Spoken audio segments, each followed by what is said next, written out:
So today we're going to be talking about developed versus developing countries.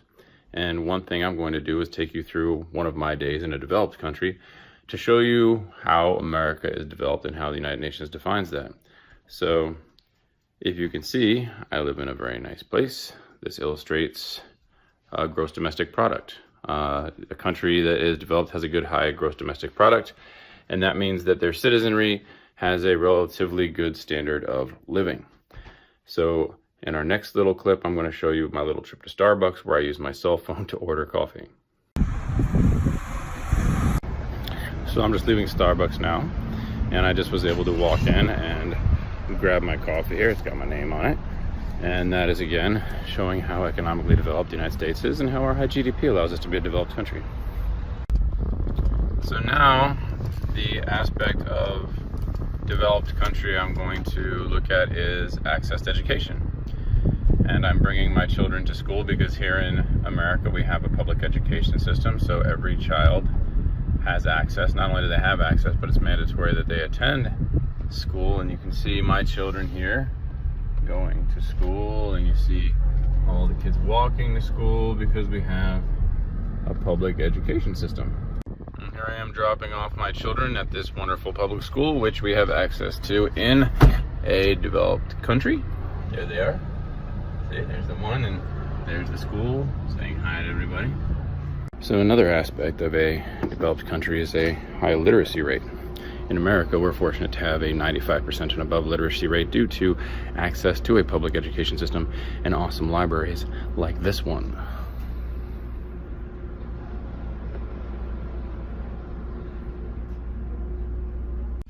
So we're here with Tim York, Mr. York from Heritage High School. He was a English teacher and is now a librarian, and I've chosen him to interview to ask him the very simple question of what kind of access do students in America have to education, and how is the educational system here? Support systems in place just to provide students with that foundational work that they may be lacking, just to make them successful or to be as successful as they possibly can be. So the library is a prime example of just a really fun, engaging space where we really attempt to meet the needs of all learners. So we have a very social area in the library for kids to come down, and they're collaborative, but it's more of like your fun kind of hangout spot. Then there's the class zone, I would say, where students come in with their classes, and between the teacher as well as the librarian with instruction that's going on, personalized, individualized as much as it can be, full group. We try to meet the needs of all learners. In addition to that, I would say that it's the collaboration that takes place here, whether it's between students working with other students, teachers working with other teachers. It's all around us at all times. So it's a very immersive environment for that, for education. So now we're going to talk about access to healthcare, which is another aspect that the United Nations uses to define whether a country is developed or undeveloped or developing. So I'm going to do an interview with Sarah Larson, who is a Loudoun County nurse, who can kind of give you an idea, because she's been at the job for a while, about what kind of access to healthcare we have. And then I'm going to take a trip to the doctor, proving that I can get quick access to healthcare. So Nurse Larson, please, if you wouldn't mind, just give me an idea, since you've been working for a while, of what kind of access to healthcare is offered in the United States and what kind of people have access.